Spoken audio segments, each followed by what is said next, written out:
नहीं पूछेंगे, अरे नहीं क्यों पूछेंगे आप। वो खुल के बोल रहे हैं। तो अच्छा, तो कब पूछेंगे बताइए? वो खुल के बोल रहे हैं, वो खुल के बोल रहे हैं कि जो उनको उस वक्त सही लगा उन्होंने देश के ऊपर रखा, और देश के ऊपर रखना कहां से गलत है? रिजवी साहब, आपको भी लगता है कि देश को सबसे ऊपर रखना गलत है?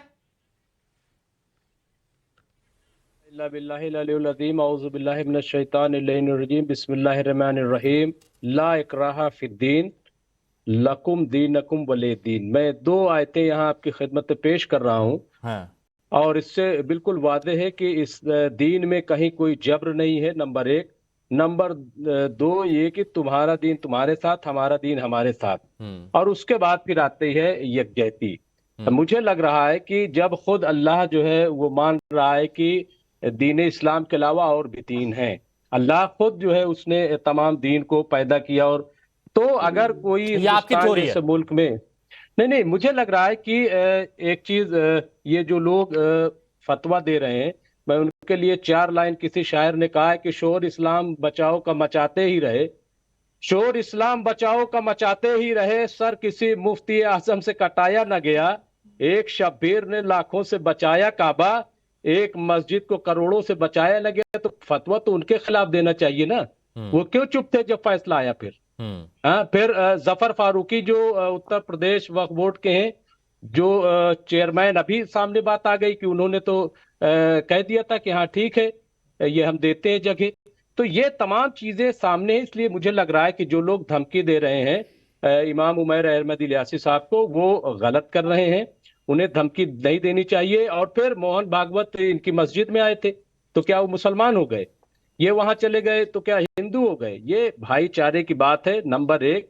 जहां तक सवाल उसका है कि वहां मस्जिद थी, वहां क्या वो सब सुप्रीम कोर्ट में चीजें हैं, वो तारीख में दर्ज है, वो एक अलग बहस है। हाँ, वो मैं अलग समझता हूँ वो बिल्कुल एक अलग बहस है। है। इसलिए जो लोग धमकी दे रहे हैं, मैं यहाँ पे बिल्कुल उस धमकी के खिलाफ हूं, ये बिल्कुल गलत है। और जो लोग फतवा जारी कर रहे हैं, मैं समझता हूं कि उन्हें पहले, जो आजकल शादी ब्याह जिस तरीके के मुसलमानों में राइज हो रही है, वहां जाकर के उन्हें फतवा देना चाहिए कि किस रंग रूप में जो है पूरा हमारा माशरा जा रहा है। जो बड़ी तादाद में मुस्लिम नौजवान शराब में इन्वॉल्व हो रहे हैं, उनको वहां फतवा देना चाहिए, उसको उनको रोकना कुरैशी चाहिए। साहब, इनको भी आप उसके कुछ बाद ज्ञान देना चाहेंगे क्या? मैं उमैर इनको भी कुछ कहना चाहेंगे, क्योंकि ये भी अलग बात कर रहे हैं, ये भी वो बातें कर रहे हैं जो ज्यादातर लोगों को पसंद आती हैं, अच्छी लगती है। क्या करना चाहिए हकीकत में?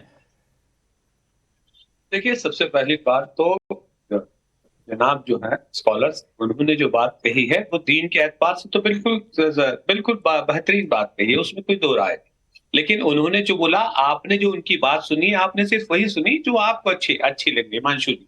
लेकिन उन्होंने ये कहा कि जिन लोगों ने मस्जिद, तो मुझे ये समझ में आई है कि मैं ये कहता हूं कि इलियासी जी ने, मैं कहता हूं फतवा जारी ना किया होता, लेकिन कम से कम एक खत तो लिखा के भी लिखते। सुप्रीम कोर्ट ने जिन लोगों के लिए कहा था, कम से कम एक बार अपील में तो चले जाते।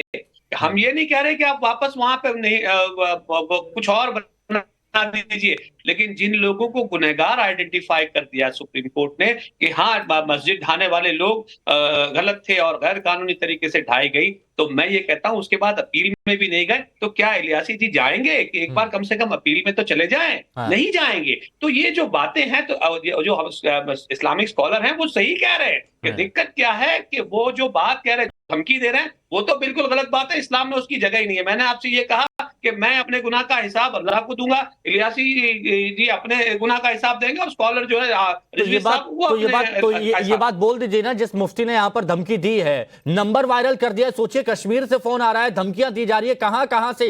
किसी का नंबर अगर वायरल कर दिया जाए, चौराहों पर लगा दिया जाए, सोशल मीडिया पर डाल दिया जाए, तो कैसी हालत उनकी हो सकती है। तो उनके लिए आप कुछ कहेंगे वो मुफ्ती के लिए? देखिए, मुझे ऐसा लगता है कि AIIO की जो पोस्ट है, जो ये लेकर इनके पास है, इलियासी जी के पास, तो वो एक आम पोस्ट है। और मुझे लगता है कि अगर इतना बड़ा ऑर्गेनाइजेशन लेके बैठे हैं, तो मैं नहीं समझता कि मोबाइल नंबर जो है वो सार्वजनिक नहीं होता। अच्छा, ये बात और है कि अब इसके अंदर में जो लोग हैं वो गैर कानूनी तरीके से जो धमकी दे रहे हैं, वो प्रॉब्लमेटिक है। और आप मेरे सामने कितनी भी कंडीशन रख दीजिए, कितने भी विकल्प रख दीजिए, लेकिन मैं वही विकल्प चुनूंगा जो मेरे को बिल्कुल सही लगेगा। ठीक है, यानी तिवारी जी, आपको जो डायरेक्शन मिले हैं नहीं उसके बिल्कुल सही मुताबिक कहो आप सुरेश उसके अलावा तिवारी कोई जी, विकल्प ये पसंद ही नहीं बताइए ये करेंगे आप। कट्टरता नहीं तो क्या है?